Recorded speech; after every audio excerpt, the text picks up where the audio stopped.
Hey boardies, welcome to AmassGames. My name is Simon. This is how to set up, play, and review the game AuZtralia. Now this is designed by Martin Wallace, it is published by Stronghold Games, and this is the Great Designer Series 11. Now this has got a wooden insert in it, you will not find it here. Check out my accessories playlist.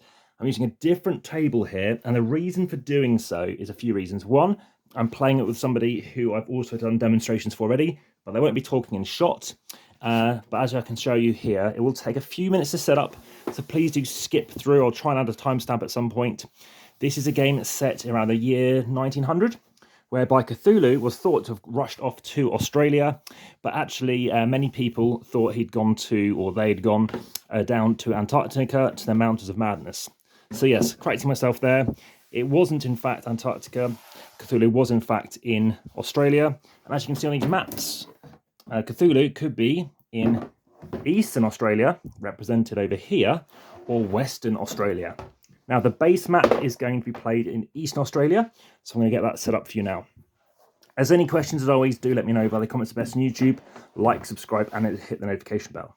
Now, I will be setting this up, regardless of player count, it's identical, which in some respects makes it quite easy. And over here, over in this section, you are going to take out respective tiles. These are kind of like searching or navigation tiles, and you're going to populate them into these various locations. So over here, you're going to see this got a red location. So a red location, I'm showing it to the player I'm playing with today. That is a kind of an easier tile to recommend. So if you can see down here, there's a little kind of triangle. So you're going to place these out onto all of these spots on the board. And there are slightly too many for what you actually have, but they're all going to go out. Now, if I don't draw any red, I'm going to keep drawing them because you're going to find that red ones are slightly better because I have fewer old ones. This is a semi-cooperative game. I have played it fully cooperative as well. And in this particular game, you're going to have a final score. The old ones are going to have a final score. And then you are going to see if your score is higher than the old ones. Otherwise, the old ones will win. In a tie, they will also be the winner. So there's about 15 of these tiles to bring out. They have various numbers on them. That is to do with spawning of various different types of old ones. Level 1s, level 2s, and level 3s. So they will be getting harder and harder to deal with, higher damage, looking something like this. So you're going to have their points that you can gain on the left-hand side, the points that they will gain if they have not been defeated, and anything that's been unrevealed at the end of the game, they're going to get double the points for as well. Now, as you can see, I've populated everything on the map. Let's just check and see if there are, in fact, 7 of these red tiles. 1, 2, 3, 4, 5, 6. So let's just find that final red tile if there is one. Oh no, it does look like they're all out. Let's double check. 1, 2, 3, 4, 5, 6, 7. Great. So we've got all the easiest ones. So hopefully we can get a victory. And then what you're going to see is where they spawn. So over here, you can see that they have got. So I need to take a seat slightly just to get things at an angle. Do the level 1s. So over here is pointing to the level 1 position. And you have it face down. And it's going to go like that. That is something that you can try and attack at some point in the game to reveal it. So that, of course, it won't score as much, or maybe you can get the points too. So yeah, just taking a seat so it's a bit easier to see. Do it again, and this is where it's handy to have somebody else just verify. So I'll have to ask my teammate or opponent to double check and see that everything is correct. Maybe they can point or put their hand up if they can see something that I've missed off. Now, this is called the outback. Green areas are hills, and the yellow area is kind of farmland or coastal. Coastal areas never will have old ones, and they will never have resources. But the hills will always have resources, but will never have old ones. And red, of course, outback will have everything. So you're going to have probably most of these level 1 tiles come out. And if there's any a location which can have more than one, then they upgrade. So there we go, they become like level 2. So here, for example, is a level 2 because there's 2 things that would go in there. That is a level 2. Let's bring up level 2 tile. And then we've got a level 2 over here. Like I said, so far I've always had someone else correct me or find something different. So do check out my errata, up my goofs and stuff like this. And in fact, that needs to be level 3.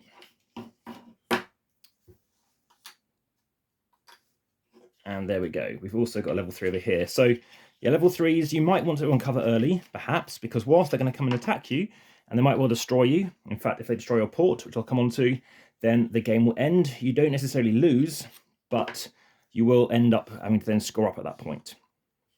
there's various points you can gain from destroying them, from getting phosphate, give you points. They give you 3 points per phosphate, which we'll see in a second.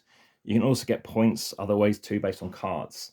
So this one goes off the map, so we do not get anything because it's right at the edge, so it cannot populate outside the map. But that one's done, and we'll bring out some phosphate in a second. Let's just finish spawning the old ones. So we've got a level 2 over here. We've got a level 3 down here. Of course, nothing populates up the top, which is, generally speaking, I would say a good thing. You don't want to necessarily, I think, yes, whilst a few of them is good to get some points, they're probably still going to outnumber you. Some games, though, they can all disappear. Again, nothing populates here.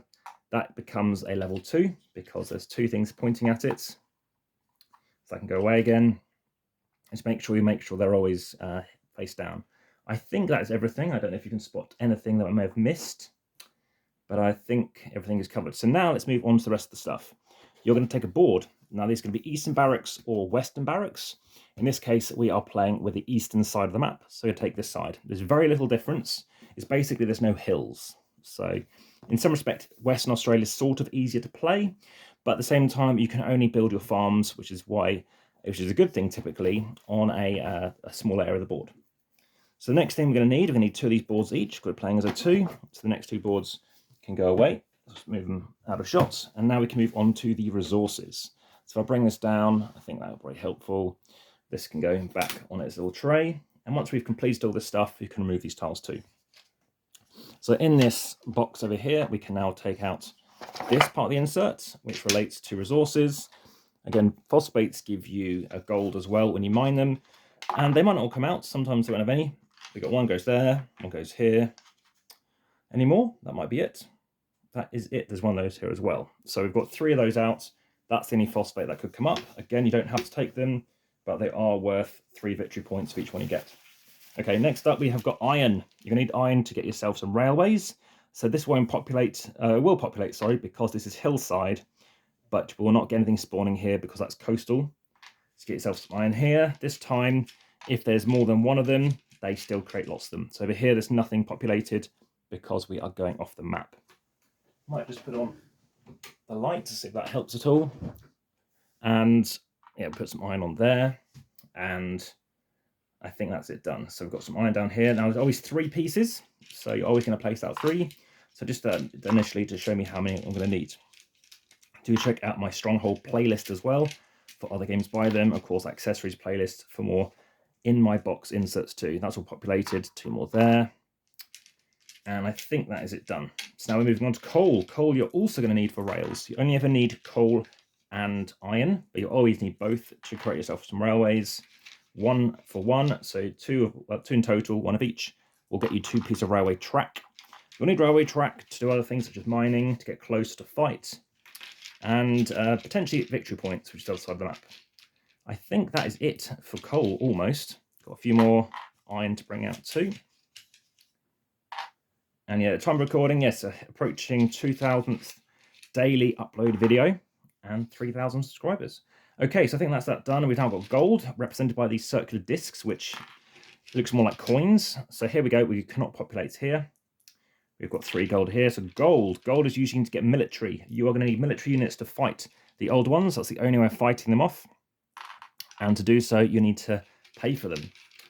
Gold, any resources worth nothing in the game apart from phosphates. So here we go. We've got 3. We've now got 3 down there as well. And again, I think it all looks fine. So we've got 3 of those. We know that's fine. We've got that's done, that's done, that's done over there too. And for now, I am going to leave this set up just in case we spot anything else, but that can go away. I'll see what colour you'd like to play as. Any preference? Right. Okay, so let's just go red and yellow because they are here. So there's yellow. I've got red. So in a randomizer, see who starts. Let's say it's not me. Then if I happen to be going second in a 2-player game, I get to place out my port first. So I can place my port wherever I like, where there's an anchor symbol. And I might want to place it near to where we've got resources. So I might place it here, because on a future turn, I can go up to here using my railway, and then I can start mining it, so then use that, then mine and go do more railways further off. I might want to go maybe here to get some phosphate, which again is points at the end, and gives me some gold, so maybe I want to go that way instead. You cannot bring a railway, though, into the old ones. You have to be adjacent to them. and then you can attack. And attacking is usually a minimum of 0 spaces to 1 spaces, but we'll come on to that. Okay, what else you need to do? You need to be loading up your Revelations deck. So there's 10 cards of each. 1, 2, 3, 4, 5. 5 level 1 cards. The rest can go back in the box. 5 level 2 cards you're going to need as well. I've already shuffled this already. And then you can have 5 of these level 3 cards. These are things that can do various things to the game. Maybe move them. Maybe get rid of some characters. Maybe they can give you victory points. Maybe you can get characters who will actually give you more interesting stuff. So yeah, various stuff like that can go away. So we've got 3 of each. In fact, doesn't matter, I've got 3 here as well. So there's always 30 cards. Go and check out my Steven playlist. We can use this one, and these can go out the game. So we can pop those out the game, and they're done with. This we're not going to touch. These are 2-player variants, and these are the solo variants, these blue cards. Check out my solo playlist. So over here, we can do special things, such as, I don't know, first person to get 5 victory points. I know can get a bonus, but we're not going to play with that. We are going to have these cards out though. These are those personality cards. So give them a quick shuffle, and we'll have 5 of each. So 1, 2, 3, 4, 5. For the time being, I'm just going to move them up the top here. So we've got, for example, Harry Bones. When you mine, take 1 extra resource, not phosphates. Take 1 military unit of your choice using Captain Flounder. Start each combat with 4 sanity part tokens. Whenever an old one attacks one of your farm, it suffers 2 damage. And if you have military artillery present in combat, inflict 1 damage automatically. So those are the 5 guys we're dealing with initially. We've also got Brass from Brass Birmingham, Martin Wallace's other game. Amongst others, many other games you'll find hidden in these kind of Easter eggs. That's in handle 2. We've also got some fighting that's going to happen as well. So you can shuffle these up, and then whenever you fight, you can reveal a card, and it tells you what you have in the battle against what you're fighting, and then what they're going to do to you. And if there's a tie, it's telling you which direction they're going, which is represented down the bottom here. So you're looking at the angle number 6. Okay, it's going to either move that direction and fight, etc. And that is going to tell you if it's moving, if it is in circular. So if it's inside a white circle, that means it's going to move. It's going to move 1 space, and it's going to move in that direction. So that is that sorted as well. So that pretty much covered everything that involves setup for the game. What I need to tell you about now, though, is how to play the game. So the aim of the game is to get the most points. You get the most points by defeating those bad guys. You also gain points, as I mentioned, from getting phosphate. Other points involve sometimes you're sharing victory over defeating an old one, so you have to split points that way. And you can get points based on cards. And that pretty much summarizes everything. There is a little player aid which you can use as well. Okay, so if you have any other questions, as always, just keep on making sure you check out over on YouTube, wherever you're watching this, to ask any other questions. So, yeah, phosphate's worth 3. Blighted farms as well are not worth anything. They're going to gain a point, but we get 2 points of farming. So what can you do? Well, you can do this. You can take 1 of your tokens. So if I'm red, place my disc on number 2, because I'm playing a 2-player game. So I place my disc. Yellow all places their disc as well. And then what's going to happen is whoever's on top, so that wouldn't be me if I happen to be placing my port first, because that happens in reverse turn order. Then I can then, now this is a bit silly to try and get these out sometimes. So it depends on your fingers. And there we go. So that is out. And now imagine it is me to start. I can take an action. So I take all my cubes, basically chuck all your cubes out here. I generally find you don't need all of them. And then what you're going to do is choose to place one on something and take that action. So for the first turn, everybody is kind of coastal, unless you're here. So I might go here. Everyone starts off some resources as well. So everyone's going to take 2 coal, 2 iron, and 4 gold. Leave that there for my opponent to play with. Take 2 iron as well, and 4 gold. So you always can move out to at least 4 rails on your first 2 turns. So I'm going to spend 3 time. 1, 2, 3. I can spend 2 of these pieces, and maybe I want to go here. 1. I could move into this one because there's nothing here. 2. So let's say I move into that one. Of course, that would not be there anymore. Alternatively, I might want to keep moving up to try and handle this, but maybe I'll make it more efficient to do something else. So there you go. I've now moved up, and I've moved 3, and that's somebody else's turn. So it's their turn, so it's back to my turn. I could mine. So I spend 1 movement. So again, they would have had to go on top, and they'll still be moving again because they might spend 2 to do this. Still have a turn. They can maybe mine. It's still their turn. They're on top, and so it's my turn. So now I can mine. I can take everything that's on this space, and it's going to go into my warehouse. I could also spend 1 time to get myself a card, then replenish to the right-hand side. You could build. So over here, you can spend the cost. So you spend 1 time to, in this case, get up to 2 infantry. So you can spend 2 gold to get 2 infantry, or 1 and 1, or spend 3 gold to get an armoured car, or spend 5 to get artillery, or spend 4 to get an airship, or 4 to get an armored train. And then what you're going to do is keep them down in your barracks. Other things you can do is you can choose to spend 1 time point to take either a coal or an iron from the supply. You can do it up to twice. And you could, instead of that, any combination of, you can choose to convert one of your coal or iron to be gold. So if you've got that in your supply, in your warehouse, then you can convert to gold. So you could do that, then it's up to you. You could attack. So from this position, I'm 1 away. I can choose to attack. I'll show you how that works now. You're going to spend resources. Sorry, spend time. Time is also a resource, remember. So I can spend 1 time, 2, maximum 3 times. These cost nothing. But if you only bring up one of these units, then you still have to pay a minimum of 1 time point or 1 TP. Final 2 actions to show you. Over here, you can place out a farm. You're going to place out a farm equal to however many you can place out. So most you can place out is 3, and they must be in their certain types. So I can't place anything here because there's something already in it. I can't place anything here because there's something in it. If I'd already mined, that'd be empty. I could place something here because that's empty too. My first turn, I could go here, get myself, spend 1 time point, bring out myself one of my 7 farms over here, place it here, and that'll give me 1 gold. You'll always get 1 gold for each type. So yeah, it gives me 1 gold. It's worth 2 victory points into the game. But if ever an old one goes into a farm, and I'll always move into a farm or a port, then they'll blight it, and they'll get a point. I'll get no points. So what you might want to do is expand out here to bring them out, but they'll keep on attacking you. And in the last game, I didn't bring out any farms, and we still lost. So that's something you can do. You can bring out farms, and lastly, you can go place 1 cube on here 1 time as well, and get all your cubes back.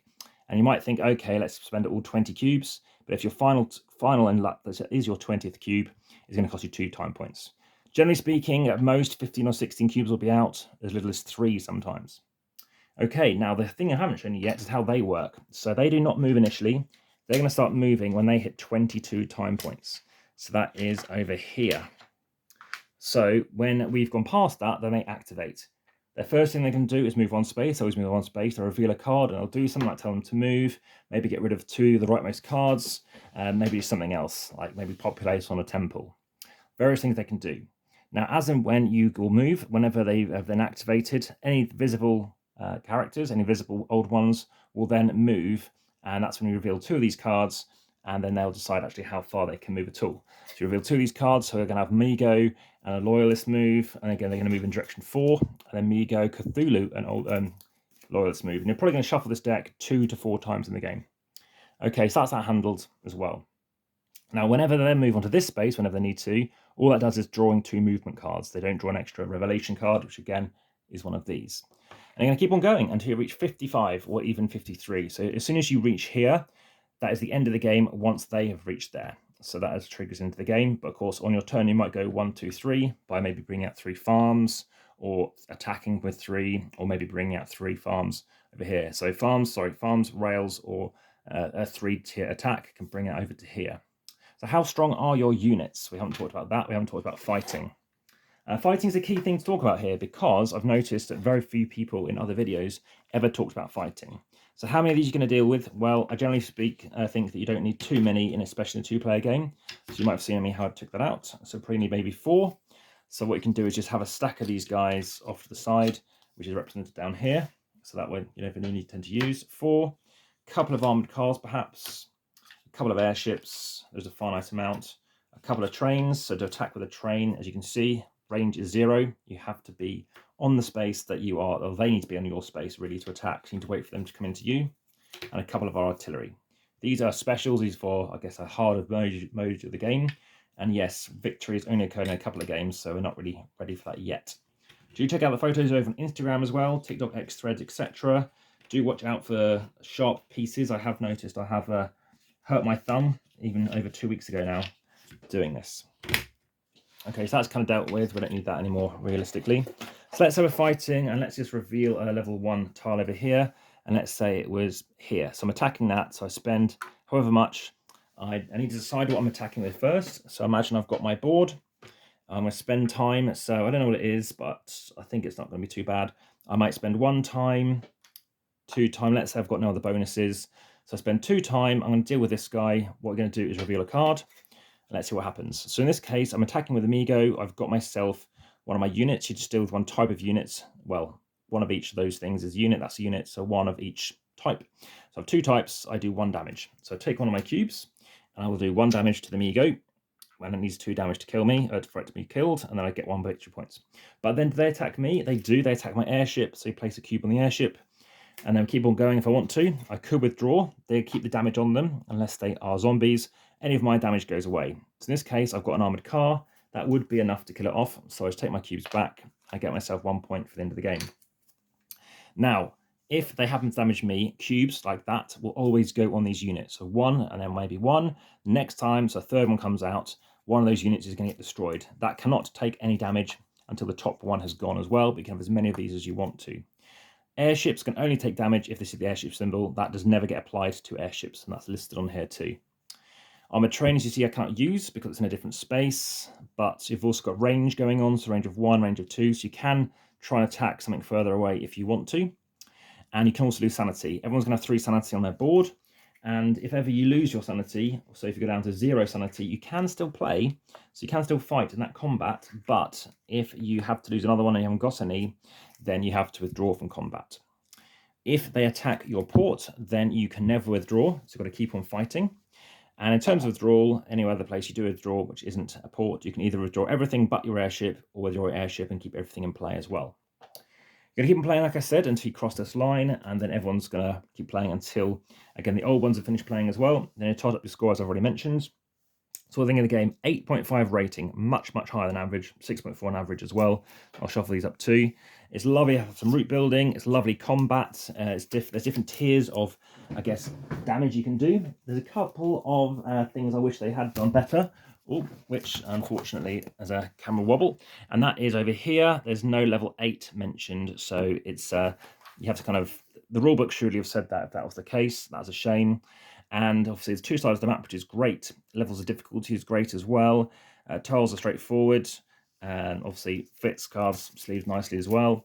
And the fact you can play with these a couple of times, you're not going to go through all of your personality cards, but there isn't a card which tells you that for each personality card you get, gives you more, gives you points equal to the amount of them you have. But you can get points based on, farms you've got out, etc. That pretty much covers everything. A great component quality, and like I said, I've pretty much covered any kind of negatives and positives. But yes, I do find it very close. The fully co-op mode is great as well, because you can use each other's railways to mine, to fight. But please note, you have to pay gold to use someone else's railway. And if you want to use the same action again, so maybe I've attacked and want to attack again, then if I want to attack again, let's say I need to pay another gold for each other cube there. So I need to pay a gold as well, so gold can get tight, and the same can occur for all these other kind of actions as well. But yes, it's very nice. I don't think of any other kind of really qualms about them. Some cards can be a bit vague, and they have some of these revelation cards have got numbers on the bottom right, but there's no kind of player aid telling you about them. And whilst they have average, poor, and good in terms of dealing damage and stuff, it doesn't tell you what that really means, but I have looked into it by counting myself, and there's 3 out of 30 cards will have the symbol for infantry, let's say against Shoggoth, whereas an average will have 5, and train will have good. So that's something to be aware of. NA, I'm guessing, doesn't have any, which can be vague, but the grim rule, of course, is if you can't attack with an armored car via some extra bonuses, which does an immediate damage, I'm guessing you can't deal any damage to Temple. Would love to try out some expansions as well. Again, hopefully you found this of interest. Thank you very much for watching. I am aware this is a 24-minute video. I'm hoping the audio was good enough, but I always do slow the video down if you think I spoke too fast. Thanks very much for watching. There's a spare one of these counters as well, which you move around. But generally speaking, the combat's great. Bringing out farms is great too, but just be aware of the fact that they are really going to go after you once you've got farms. And yeah, it's very interesting. Looking forward to trying it at more player counts as well. Speak to you again soon, but for now, back to the table.